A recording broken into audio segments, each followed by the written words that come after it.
사랑과 은혜가 많으신 하나님 아버지, 몸과 영혼을 지켜주시는 주님의 한없는 은혜 감사합니다. 또한 이 시간 주님의 전에 나와 마음과 뜻과 정성을 다하여 예배드리게 하시니 감사합니다. 주님의 마음보다는 우리의 눈으로, 생각으로 세상의 잣대의 기술을 가지고 행하며 자기 눈 속에 있는 들보보다는 남의 눈 속에 있는 티를 빼어주겠다는 위선적인 삶에 회개의 영을 부어주어 용서하여 주옵소서. 주님의 고난에 동참하고자 하는 저희들의 모습은 말로는 십자가의 보혈을 고백하고 주님을 따른다 하면서도 아직도 저희들은 주님을 십자가에 못 박았던 저 군병들 같이 대제사장 같이 주님의 가슴을 찌르는 생활을 했음을 고백합니다. 사순절을 맞아 릴레이 기도하게 하심을 감사합니다. 형식적인 기도 생활에서 벗어나 주의 고난을 가슴 깊이 묵상하며 주님과 조금 더 가까워지고 그리스도인으로서 조금 더 성장하고 발전하는 시간이 되게 하여 주시옵고, 하나님 앞에서 거룩한 신앙생활을 함으로 하나님께 기쁨이 되는 성도가 되게 하옵소서. 우리가 주님을 사랑하는 마음으로 가득 채우고 굳건한 믿음을 더욱 채워주시사 주님의 고난의 길을 저희도 온전히 동참하게 하옵소서. 주님, 코로나 감염에서 보호하여 주시고 힘들지 않게 하시고 어려움으로 고통을 겪는 사람들에게 긍휼을 베풀어 주시옵소서. 의정자와 모든 지도자에게 지혜와 명철을 허락하여 주시고 겸손함을 주시어 하나님을 두려워하고 국민들의 목소리에 귀를 기울이며 공의와 정의를 지키며 나라를 잘 다스리게 하옵소서. 우크라이나 전쟁을 통해 고통받는 사람들을 주님 불쌍히 여겨 주시옵소서. 푸틴 대통령의 마음을 돌이켜 무고한 생명들이 더 이상 희생당하지 않게 보호하시고 전쟁이 빨리 종식되게 하옵소서. 하나님, 우리 합평교회가 하나님 마음에 합한 교회 되기를 원합니다. 사순절 릴레이 기도와 의학성경 말씀 읽기를 통해 믿음이 성장하는 교회가 되게 하여 주시옵소서. 주님의 뜻 가운데 이 지역에 주님의 몸된 교회를 세워주셨으니 우리는 주님의 뜻을 이어나가는 사명을 잘 감당하게 하시고 교회의 모든 성도들에게 주의 권능과 능력을 주셔서 예배의 기둥이 되게 하시고 교회 비전을 이루어지게 하옵소서. 영혼을 사랑하사 죽기까지 사랑하신 주님의 사랑을 본받아 교회에 지체된 저희들이 다른 사람을 사랑으로 돌아보아 실천하게 하옵소서. 마지막 때가 가까워올수록 교회들이 주님 앞에 더욱 근신하고 깨어있기를 원합니다. 우리 한성일 목사님 영적으로 육적으로 강건하게 하시고 하나님께서 주신 목회사역에 은혜를 주시옵고 이 나라와 교회를 위해 기도하실 때 주님의 뜻이 밝히 보여지게 하옵소서. 성령의 능력과 말씀의 권위를 더하시고 건강을 허락하여 주시옵소서. 이 시간 이현배 목사님 말씀을 증거하심을 감사드립니다. 주의 말씀을 사모하는 자들에게 성령의 생수가 흘러넘치게 하옵소서.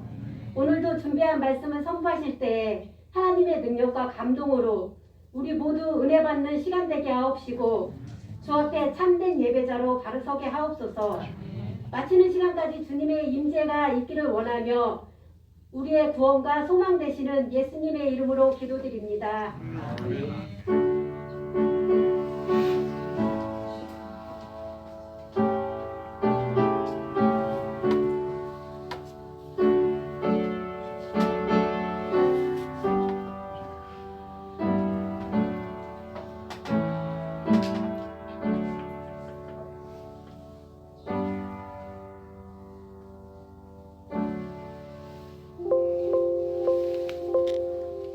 이 말씀은 로마서 3장 19절로 31절 말씀입니다.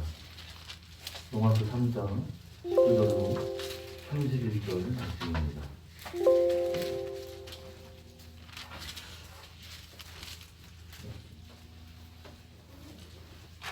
다 찾으신 줄 알고 저와 여러분 한 절씩 교독하겠습니다. 우리가 알거니와 무릇 율법이 말하는 바는 율법 아래 있는 자들에게 말하는 것이 이는 모든 입을 막고 온 세상으로 하나님의 심판 아래 있게 하려 함이라. 그러므로 율법의 행위로 너희 앞에 의롭다 하심을 청하니 율법은 피하는 게다. 이제는 율법 외에 하나님의 한 의가 나타났으니 율법과 선지자들에게 증거를 받은 것이라. 곧 예수 그리스도를 믿음으로 말미암아 모든 믿는 자에게 미치는 하나님의 의를 하나님의 뜻대로 모든 사람이 죄를 범하였으되 하나님의 영광에 이르지 못하더니 그리스도 예수 안에 있는 성령을 말미암아 하나님의 은혜로 값없이 의롭다 하심을 얻은 자들이니라. 이 예수를 하나님이 그의 피로써 믿음으로 말미암는 화목제물로 세우셨으니 이는 하나님께서 길이 참으시는 중에 전에 지은 죄를 간과하심으로 자기의 의로우심을 나타내려 하시니 곧 이때에 자기의 의로우심을 나타내사 자기의 의로우심을 말씀이신 자를 하셨으시라. 그런즉 자랑할 때가 어디냐 있을 수가 없느니라. 무슨 법으로냐 행위로냐 아니라 오직 믿음의 법으로니라. 그러므로 사람이 의롭다 하심을 얻는 것은 율법이 있지 않고 믿음으로 되는 줄을 우리가 인정하노라. 하나님은 다만 유대인의 하나님이시냐 또한 이방인의 하나님은 아니시냐 진실로 이방인의 하나님도 되시느니라. 여자도 믿음으로 말미암아 또한 여자도 믿음으로 말미암아 의롭다 하시는 하나님은 한 분이시라. 함께 읽겠습니다. 그런즉 우리가 믿음으로 말미암아 율법을 파괴하느냐 그럴 수 없느니라. 우리의 율법을 굳게 세우느니라. 사순절 이달 맞이하여 기독교의 핵심 진리에 관한 말씀을 나누고자 합니다. 구원이 기독교 신앙의 본질인데요. 그 중심에는 이 주제가 숨어 있습니다. 소위 예수를 믿는다고 하는 우리 그리스도인들도 잘 모르는 심오한 진리가 여기 있습니다. 그것은 복음 중에 복음이라 불리는 칭의인데요. 이 말씀에 대해 오해가 많아서 어떤 분들은 믿음이 성장하지 못하고 지지부진하기도 합니다. 심지어는 이단에 빠지기도 합니다. 그것이 무엇이길래 예수의 제자된 그리스도인들이 어디서부터 구원받은 그리스도인인지 잘 모르고 우리의 신앙의 삶에 뿌리내리지 못하며 거룩한 그리스도인으로서의 삶을 살아내지 못하는 것일까요? 칭의에는 죄를 미워하시는 의로우신 하나님의 놀라운 신비가 담겨져 있습니다. 하나님의 은총이 아라리 새겨져 있습니다. 천기를 누설한 것 같은 하나님의 사랑이 꽃피어 있는 것입니다. 이것을 깨달아야 옛사람을 벗어버리고 새로운 피조물, 새 사람의 삶을 시작하게 되는 것입니다. 그렇게 이 칭의에 관하여서 말씀을 조금이나마 나누고자 합니다. 우리 기독교의 진리에 있어서 아주 중요한 주제가 바로 이 칭의인데요. 칭의는 복음의 핵심으로서 다른 종교에는 없는 기독교에만 유일하게 있는 것입니다. 칭의는 개인 구원뿐만 아니라 교회와 하나님 나라를 이해하는 핵심 사상입니다. 칭의는 개인의 구원에만 국한되지 않고요. 하나님이 그리스도 안에서 온 세상을 하나님 자신과 화목케 하시고 죄로 파괴되고 타락한 온 우주를 새롭게 창조하여서 의로 다스리시는 하나님의 나라, 그 진리를 세우는 것입니다. 칭의는요, 우리의 어떤 공로나 행위에 대한 보상으로 주어지는 것이 아니라 전적인 하나님의 은혜로 주어지는 선물입니다. 어떤 종교도 심판받아 죽어 마땅한 사람들에게 값없이 죄인의 죄값을 용서하시고 죄인을 의롭다고 여겨주시지 않습니다. 그와 반대로 세상 모든 종교와 이 체계는요, 절대적 기준이 없기 때문에 사람의 노력이나 선행으로 자기의 구원을 얻어낸다고 가르칩니다. 그러나 기독교는요, 본질상 다른 것입니다. 그런 세상적인 종교가 아닌 것입니다. 그것은 절망적인 인간에게 참된 복음, 복된 소식입니다. 복음에는 하나님의 의가 나타나서요, 믿음으로 믿음에 이르게 하는 것입니다. 이 칭의는 거룩하신 하나님의 의로부터 흘러나오는 것입니다. 하나님의 의는 하나님의 성품으로서 참되신 분, 선하신 분, 바르고 옳으신 분, 정의와 공의의 하나님이심을 드러냅니다. 시편 89편 14절입니다. 의와 공의가 주의 보좌의 기초라. 신명기 32장 4절입니다. 그는 반석이시니 그가 하신 일이 완전하고 그의 모든 길이 정의롭고 진실하고 거짓이 없으신 하나님이시니 공의로우시고 바르시도다. 사랑이 하나님의 본질이잖아요. 또 성품이라고 요한에서 4장 8절이 말씀하고 있듯이 의도 하나님 신성의 본질입니다. 그래서 인간의 악을 참아보지 못하시며 폐역을 참아보지 못하신다고 말씀하는 것입니다. 죄악에 대해서 분노하시며 마땅히 온 세상을 심판하시는 심판주가 되십니다. 죄에 대해 진노하시는 하나님은 바로 하나님의 오르심, 의에서부터 나오는 것입니다. 그렇기에 의는 하나님 신성의 속성이자 본질로서 우리가 하나님께 의를 덧입어야만 진정 하나님께 나아갈 수 있게 되는 것입니다. 하지만 하나님은 세상에 진노하셨습니다. 불의하고 불경건한 자들이 진리를 막기 때문입니다. 하나님을 알만한 것을 사람 마음속에 심겨주셨는데도 세상이 창조된 이래로 하나님의 그 능력과 신성이 그가 만드신 만물에 분명히 보여 알려짐에서도 불구하고 사람들은 하나님께 영광을 돌리지도 않고 감사하지도 않았습니다. 모두가 타락하여서 하나님 창조 목적에서 벗어나 세상 피조물을 섬기며 음란하며 이성과 동성 간의 부끄러운 욕망의 노예로 살며 불의와 악행과 탐욕과 악독이 가득 차고 시기와 살인과 다툼과 속임과 저기로 가득 찼으며 남에 대해 말하기 좋아하고 비방하며 교만하며 뽐내며 악한 일을 꾸미고 부모를 거역하며 양심도 없고 신의도 없고 무정하고 무자비하였습니다. 그 같은 일을 행하는 자는 사형에 처한다는 하나님의 법을 알면서도 그런 짓을 계속할 뿐만 아니라 그렇게 행하는 자들을 옳다고 하였습니다. 그렇게 의로우신 하나님은 이런 일을 행하는 자에게 하나님의 심판이 진리대로 진행된다고 말씀하십니다. 하나님은 그런 죄를 간과하실 수 없으므로 의로우신 심판날에 우리가 행한 대로 심판한다고 말씀하시는 것입니다. 이방인이라 하더라도 선을 행하는 자에게는 영생으로 하시고 진리를 따르지 않고 불의를 따르는 자에게는 진노로 하실 것이라 말씀하시는 것입니다. 비록 율법을 가지고 있지 않은 이방인이라 하더라도 하나님의 율법이 그 요구하는 대로 행하지 않았다면 그 또한 심판을 면할 수 없는 것입니다. 왜일까요? 이방인이 그 마음의 본성을 따라서 율법이 요구하는 대로 바르게 선하게 행하였다면 그들은 율법을 가지고 있지 않았어도 자신이 스스로에게 율법, 하나님의 법이 되는 것입니다. 이런 사람들은 율법이 요구하는 것이 그들 마음속에도 이미 새겨져 있음을 보여주는 것입니다.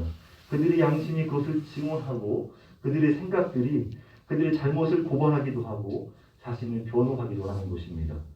그렇다면 유대인은 이방인보다 나으냐? 결코 그렇지 않습니다. 조금도 나은 점이 없습니다. 그들이 이방인들을 판단하는 잣대로 따져볼 때 아무런 핑계를 댈 수 없습니다. 그들도 같은 일을 행하기 때문입니다. 유대인들은 하나님이 택하신 언약의 백성으로서 행함으로 하나님께 의롭다고 하나님 나라에 마땅히 들어갈 자라고 여겼습니다. 하나님의 계시의 말씀을 맡은 책임과 특권이 있었음에도 그러나 실제로는 달랐습니다. 율법을 소유하고 지킨다고 입술로는 자랑하였지만 실제 마음과 삶으로는 율법을 거스르며 범하는 위선적인 자들이었습니다. 마음의 할례를 받지 못한 표면적인 유대인들이었습니다. 이사야 29장 3절이 말씀한 대로 이 백성 입술로는 나를 공경하되 마음은 내게서 멀도다 하는 자들이었습니다. 이스라엘은 믿음에 의지하지 않고 행위에 의지하였습니다. 그들은 율법으로는 하나님의 의를 이루지 못하였습니다. 머리로는 의롭다고 자부하지만 삶에서는 언약과 율법의 참된 의미를 무시하는 자들이었습니다. 유대인의 실제 삶은 오늘날 우리가 신앙과 삶이 괴리하듯이 율법의 말씀과 괴리되어 있었습니다. 율법을 할례나 음식법과 같은 특정한 율법 행위로 이방인들과 자신들을 차별화하며 유대인이 배타적이고 우월한 교만의 태도를 보였고 율법으로 하나님의 은혜보다 인간의 육체를 자랑하는 행위를 보여서 진정 하나님의 의를 모르고 자신의 의를 세우려고 힘써서 하나님의 의에는 복종하지 아니하였던 것입니다. 그래서 하나님은 자신의 공정하심 때문에 유대인이든 이방인이든 모든 사람에 대해 차별 없이 동일한 방식으로 심판하시는 것입니다. 하나님은 외모로 사람을 판단하지 아니하시기 때문입니다. 하나님께서는 각 사람이 행한 대로 갚아주실 것이라 말씀하고 있는 것입니다. 그런 율법이 말씀하시는 뜻은 무엇입니까? 율법이 말하는 뜻은 율법은 모든 사람이 죄인이며 하나님이 심판 아래 있다고 선고하는 것입니다. 율법 책에 기록된 모든 말씀을 항상 행하지 아니하는 모든 자는 율법의 저주 아래 있다고 말씀하는 것입니다. 그렇게 율법을 따르는 육체의 길은 결국 하나님의 은혜에서 떨어지며 율법의 저주 아래 놓이게 되는 것입니다. 유대인이나 이방인이나 모든 사람이 하나님의 진노와 심판 아래 있는 죄인이라는 선고가 내려졌습니다. 거기에는 누구도 예외가 될 수 없고요. 어떤 죄라도 걸리지 않을 죄가 없는 것입니다. 의인은 없나니 하나도 없는 것입니다. 유대인과 이방인이 모두 행위에 근거해서 마지막 심판을 통과할 수 없으며 그들이 불의와 죄로 인해서 하나님의 진노 아래 있다는 판결이 이미 내려졌다는 것입니다. 인간은 자기 힘으로 죄의 지배 아래서 자신을 구원할 수 없는 것입니다. 아무도 하나님의 영광에 이르지 못했습니다. 율법의 행위로서는 결코 하나님께 의롭다 하심을 받을 수 없는 것입니다. 그런데요, 여러분, 놀라운 일이 일어났습니다.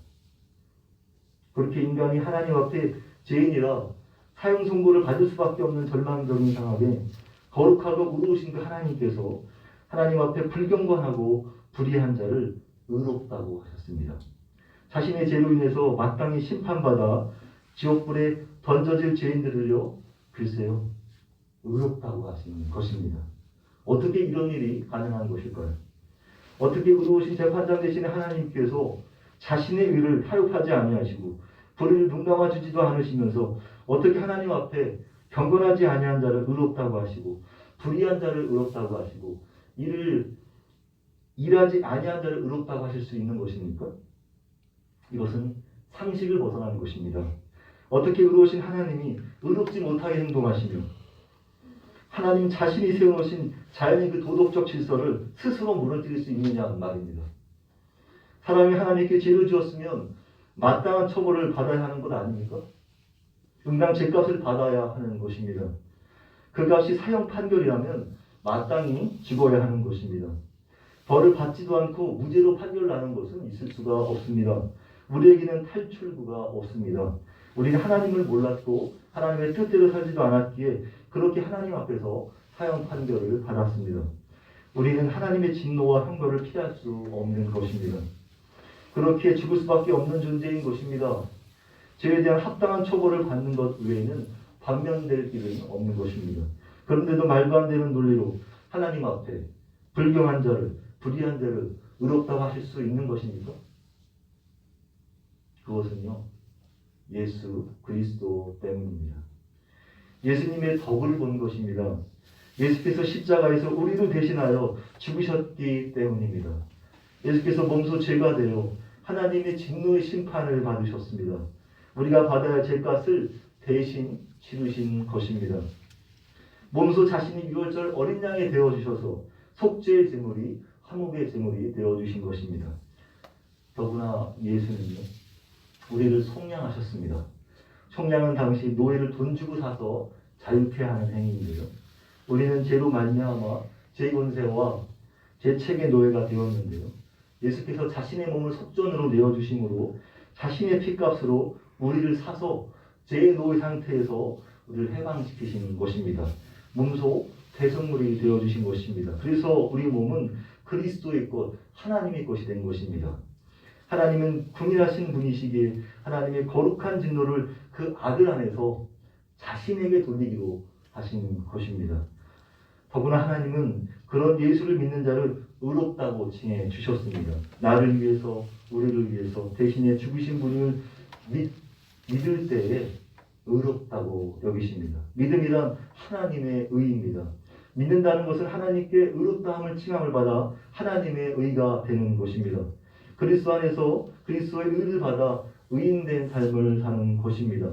예수 그리스도의 의로움이 예수 안에서 우리에게 전가되는 것입니다. 그리하여 우리의 죄를 눈감지 않으면서도 의로운 방법으로 우리를 의롭다고 하신 것입니다. 그리하여 예수의 그 의로우신 죽음으로 인해서 예수 믿는 자를 의롭다고 하시며 하나님께서 의롭게 되신 것입니다. 그것이 우리에게 복음이요 복된 소식입니다. 그래야 우리가 나음을 입었습니다. 우리가 그리스도와 연합했기에 그리스도 안에서 그리스도의 의를 옷 입게 되었습니다. 그리하여 그리스도의 의가 우리의 의가 된 것입니다. 이것이 하나님의 새로운 창조입니다. 하나님은 그 아들을 희생하셨습니다. 우리를 살리시기 위해 하나님의 아들의 목숨이라는 값비싼 대가를 지불하셨습니다. 그리하여 죄인된 우리가 하나님께 받아들여지게 되었습니다. 우리를 용납하셨습니다. 이것이 바로 하나님의 법적인 판결입니다. 우리는 그분 앞에서 새로운 지위를 얻게 된 것입니다. 아담의 불순종으로 말미암아 죄와 사망이 세상에 들어오고 많은 사람이 정죄받고 사망했지만 예수의 의로운 행위로 말미암아 많은 사람이 의롭다 하심을 받아서 생명에 이르게 된 것입니다. 고린도후서 5장 21절입니다. 하나님의 죄를 알지도 못하신 이를 우리를 대신하여 죄로 삼으신 것은 우리도 안에서 그 안에서 하나님의 의가 되려 하시니라. 이 칭의가 얼마나 경이로운 것입니다. 죄 많고 흠 많은 우리 자신을 보면서 감격하지 않을 수 없는 것입니다. 이로써 하나님께서 우리에 대한 자신의 사랑을 확증해 주셨습니다. 그 재판은 마땅히 세상 마지막 날에 하나님의 백보자 앞에서 일어날 심판이어야 하지만 예수께서 과거에 이미 이루어 놓으셨기에 미래의 하나님 앞에서 내려져야 할 이 마지막 심판이 우리가 예수 그리스도를 믿을 때 하나님은 그 심판을 예수를 믿는 지금 그 현재로 가지고 오셔서 칭이라는 최종적 판결을 이미 내려 주신 것입니다. 그렇기에 아무도 자랑할 수 없습니다. 만약 의롭다는 소리를 들을 만한 자격이 되는 어떠한 행동을 했다고 그것을 끼어든다면 죽을 수밖에 없는 죄인들을 구원하시고자 하시는 하나님의 전적인 칭의, 의롭다 하심은 훼손되는 것입니다. 하나님의 의는 징벌하시는 심판의 의가 아니라 은혜로운 사랑의 의인 것입니다. 루터도 죄인을 처벌하는 의로우신 하나님을 솔직히 증오했다고 고백했습니다. 그러나 예수를 믿는 믿음으로 의롭게 되는 칭의를 심판대에서 베푸시는 모습을 보고서 천국의 문이 자신의 안에서 활짝 열어진 것처럼 느꼈다고 고백하였습니다. 비로소 내게 성경 전체가 완전히 다른 얼굴로 나타났다고 말하였습니다. 유대인 다수가 기대했던 이 메시아 구원은요, 이스라엘의 민족적 해방이라는 세속적 차원을 뛰어넘는 더 큰 차원의 해방이 되었습니다. 그것은 죄의 권세와 사탄의 속박으로부터의 해방이었습니다. 죄의 사면은 죄사함, 즉 용서함입니다. 어떤 학자들은 칭의와 죄사함이 동의어라고 주장합니다. 사면은 소극적으로 처벌이나 부채를 면제해 주는 것입니다. 반면에 칭의는요 더 적극적입니다. 하나님께 의로운 지위와 신분을 부여받는 것입니다. 죄인이 하나님과 화목한 관계로 회복되는 것입니다. 죄의 사면, 죄사함은 너는 이제 돌아가도 된다. 너가 받을 처벌은 면제되었다고 말한다면 칭의는 이렇게 말하는 것입니다. 너는 이제 내게 와도 된다. 너가 이제는 내 사랑을 받을 자격이 된다. 내게 기꺼이 받아들여지게 된 것이다. 따라서 죄사함에 죄인이 처벌을 면제하는 것이라면 칭의는 그런 처벌을 부과할 근거가 더 이상은 존재하지 않는다는 선포입니다. 의롭다함을 받은 사람은 하나님과 새로운 관계를 맺게 되는 것입니다. 인간이 자랑할 게 없는 일체 없는 이유는요, 인간의 노력으로 율법의 행위로 하나님께 의롭다함을 받을 수 있는 게 아니라 오직 예수 그리스도의 속량으로 말미암아 값없이 주어지는 은혜로 하나님 앞에 의롭게 되기 때문입니다. 그렇기에 나는 하나님의 구원 역사에 어떠한 기여도 할 수가 없는 것입니다. 전적인 은혜이기에 내가 기여할 수 있는 것은 오직 나의 죄 하나뿐입니다. 그렇게 칭의는 우리 외부에서 발생한 일이지 내 안에서 나의 내부에서 생겨난 일은 아닙니다. 어떤 학자들은 하나님으로부터 받는 죄인이 받는 이 칭의가 세례를 받아서 거듭난 자에게 생겨난 본유의 의, 그러니까 자기 안에서 생겨난 의로 이해한다는 것입니다. 이것이 카톨릭 칭의인데요. 이것은 성경을 오해한 것입니다. 죄를 심판하시고 사람을 구원하시는 하나님의 주권적인 판결에 인간이 감당할 부분을 만들어 놓아서 결과적으로는 순수한 칭의의 본질이 훼손되고 자력의 의가 추가되고 마는 것입니다. 그러나 그것이 아닙니다. 순종과 행실이 칭의를 획득하기 위한 전제 조건, 근거가 된 것입니다. 그게 아닙니다. 말씀에 순종하는 것, 믿음의 열매를 맺는 것, 선행과 행실은 오직 믿음으로 의롭다 여기신 칭의에서 나오는 것입니다. 이 믿음이 견실하게 선행과 순종의 열매를 맺게 하는 것입니다. 그와 같은 순종의 열매를 맺지 않는 자는 믿음이 없는 자입니다. 그런데 예수를 구원자로서는 믿으나 내 삶의 주로서는 인정하지 않는 사람들이 있습니다. 그것은 예수를 믿는 게 아닙니다. 예수를 주로 인정하지 않으면서 예수를 구원자로 받아들인다는 것은 있을 수가 없습니다. 성경은 그런 여지를 두지 않았습니다. 예수를 믿는다는 것은 나를 구원하신 구원자로서 믿는 것이요 내 삶의 주인이요 통치자로서도 믿는 것입니다. 구원주가 곧 통치주요 심판주가 되십니다. 우주에 다른 주는 없습니다. 오직 만왕의 왕이요 만유의 주이신 그리스도 우리 주 예수만 있을 뿐입니다. 믿는 것과 순종하는 것은 다른 게 아닙니다. 동전이 양면처럼 하나입니다. 믿는 것이고 순종하는 것입니다. 그래서 믿는 자는 순종하게 되는 것입니다. 순종해야 하는 책임과 의무가 있어서 순종하기도 하지만 우리 마음이 순종하고 싶어서 순종하기도 하는 것입니다. 그래서 순종입니다. 믿음은 순종을 낳습니다. 그래서 칭의는 성화와 한 몸이라 칭의를 받은 자는 성화가 뒤따라오는 것입니다. 성화와 거룩한 삶, 열매 행실이 자연스럽게 나오게 되는 것입니다. 거룩한 삶을 사라지게 되는 것입니다. 물론 성화라는 순종과 행실이 칭의를 앞설 수는 없습니다. 그러면 자신의 공로나 업적으로 인해서 칭의가 되는 것처럼 오해를 살 수 있기 때문입니다. 그러면 잘못입니다. 우리의 공로나 업적으로 하나님께 의롭다 칭함을 받을 사람이 누가 있겠습니까? 아무도 없습니다. 오직 예수 그리스도로 의롭게 되는 것입니다. 그래서 순서상 믿음이 먼저이나 성화라는 행실과 순종은 믿음과 동시에 흘러나오게 되는 것입니다. 그래서 순종과 행실은 믿음의 증거, 예수를 믿는 증거, 표지가 되는 것입니다. 칭의가 참된 칭의라면 성화는 지체 없이 뒤따라오게 되는 것입니다. 그리스도인의 거룩한 삶과 행실은 칭의의 근거가 아니라 칭의의 믿음이 참되다는 증거입니다. 믿음이 참이라는 사실을 입증하는 겁니다. 칭의는 성화에 근거하지 않지만 성화 없이 칭의만 존재하지는 않습니다. 그리스도 안에서 칭의와 성화는 긴밀하게 연합되어 있으며 항상 함께 나타나는 것입니다. 따라서 하나님께 성화 없이 칭의로만 구원받지 못하는 것입니다. 거룩함이 없이는 주를 보지 못할 것이라 말씀하기 때문입니다. 그래서 성화된 삶은 내가 받은 칭의가 참되다는 것, 그것을 입증하는 것입니다. 그러므로 내가 예수 그리스도로 의롭다고 여김받은 사람이라면 그 사람만이 하나님 앞에서 거룩한 삶, 의로운 삶, 바른 삶, 이 땅에서 하나님 나라를 살아낼 수 있는 것입니다. 그런 저와 여러분도 있을 수 있기를 소원합니다.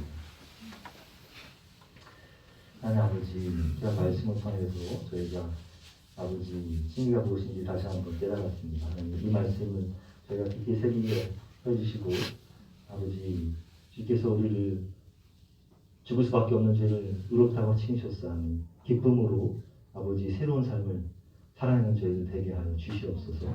예수님의 이름으로 기도합니다. 찬송가 300번